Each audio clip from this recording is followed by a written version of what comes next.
Shut up and sit down. Rise of nationalism in India, Bharat में राष्ट्रवाद का उदय।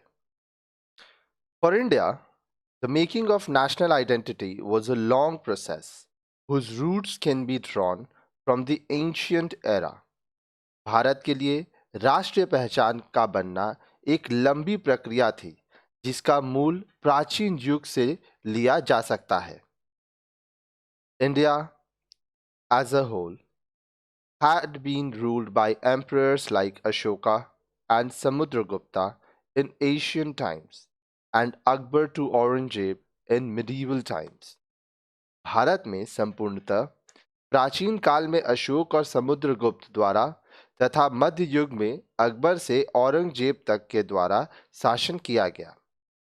But it was only in the 19th century that the concept of a national identity and national consciousness emerged.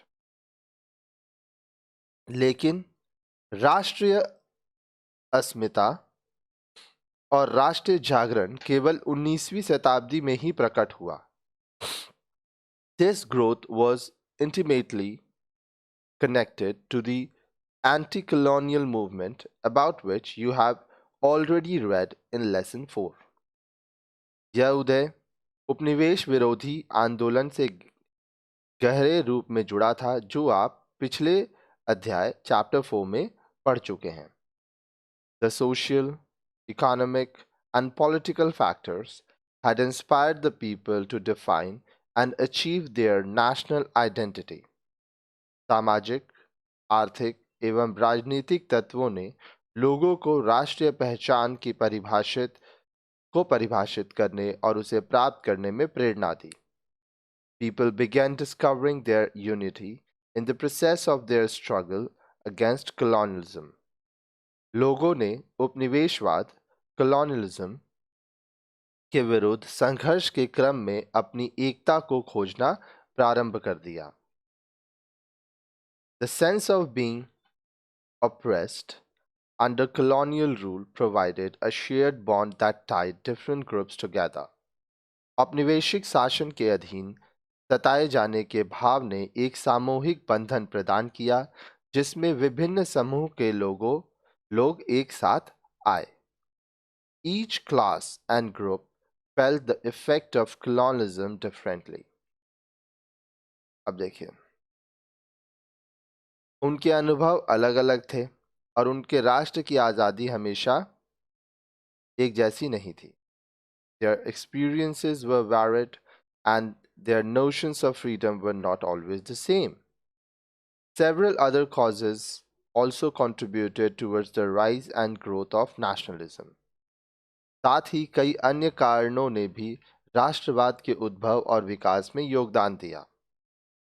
One set of laws of British government across several regions led to political and administrative unity. कई क्षेत्रों में British सरकार का एक कानून राजनीतिक और प्रशासनिक एकता की ओर ले गया। This strengthened the concept of citizenship and one nation among Indians. इसने नागरिकता, सिटीजनशिप और भारतीयों के लिए एक राष्ट्र की अवधारणा को बल प्रदान किया। Do you remember reading the lesson Popular Resistance Movement? आपने प्रसिद्ध विरोध आंदोलन पढ़ा था, याद है? आगे के चैप्टर में पढ़ाए थे हम। Do you remember the way the peasants and the tribals rebelled when their lands and their rights to livelihood was taken away? क्या आपको वह तरीका याद है जिससे किसानों और आदिवासियों ने विद्रोह किया था जब उनकी जमीन और जीविका का अधिकार उनसे छीन लिया गया था? Similarly, this economic exploitation by the British agitated other people to unite and react against British government's control over their lives and resources. अब देखिए, इसी प्रकार अंग्रेजों द्वारा आर्थिक शोषण ने अन्य लोगों को एक होने एवं उनके जीवन और संसाधन पर ब्रिटिश सरकार के नियंत्रण के विरुद्ध प्रतिक्रिया करने के लिए उकसाया। The social and religious reform movements of the 19th century also contributed to the feeling of nationalism. 19वीं सदी के सामाजिक व धार्मिक सुधार आंदोलनों ने भी राष्ट्रवाद की भावना को उत्पन्न करने में भूमिका निभाई.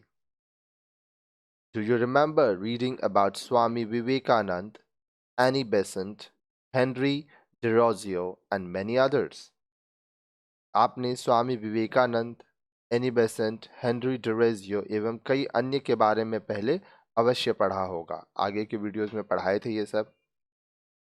They revived the glory of ancient India, created faith among the people in their religion and culture, and thus gave the message of love for their motherland.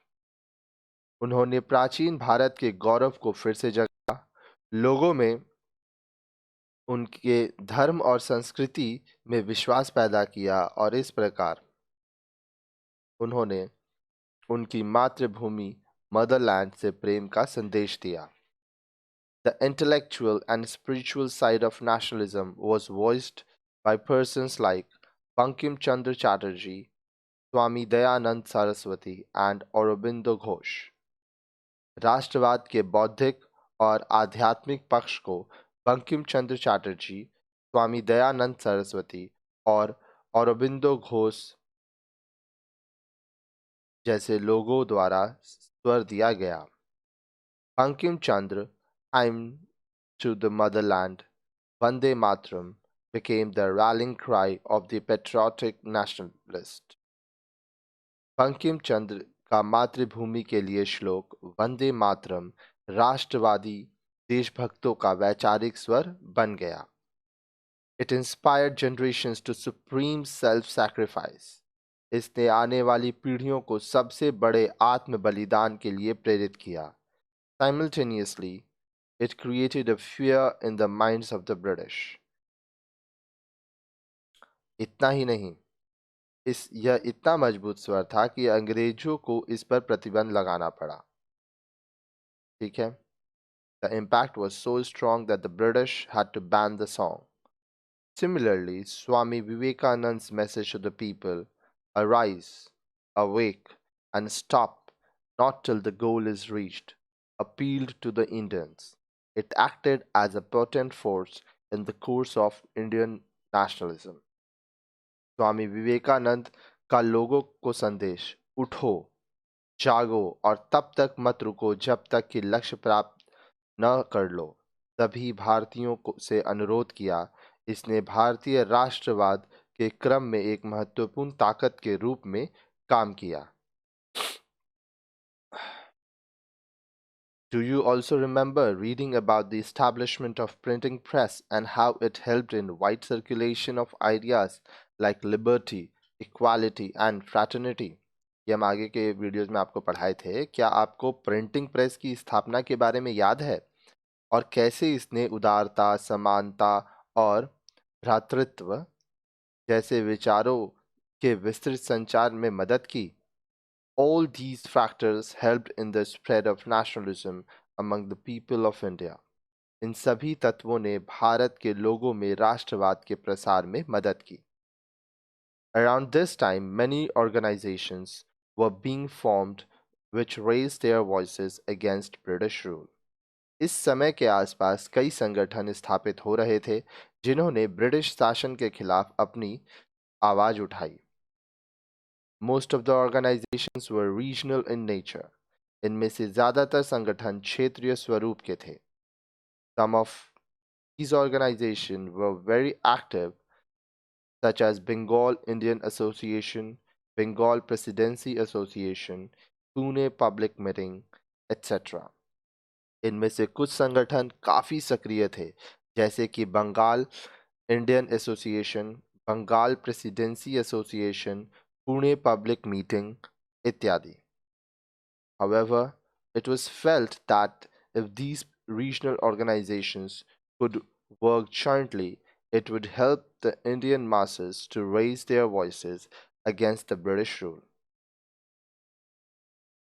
हालांकि यह अनुभव किया गया कि यदि ये सभी क्षेत्रीय संगठन सम्मिलित रूप से काम करेंगे तो भारतीय जन समुदाय को ब्रिटिश शासन के खिलाफ अपनी आवाज उठाने में बहुत मदद मिलेगी।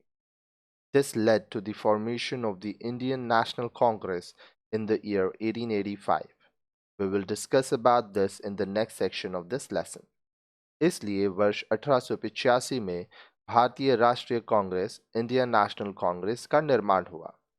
अब अगले वीडियो में हम लोग इसके बारे में चर्चा करेंगे। ठीक है, तो नेक्स्ट वीडियो में आप क्या पढ़ने वाले हैं?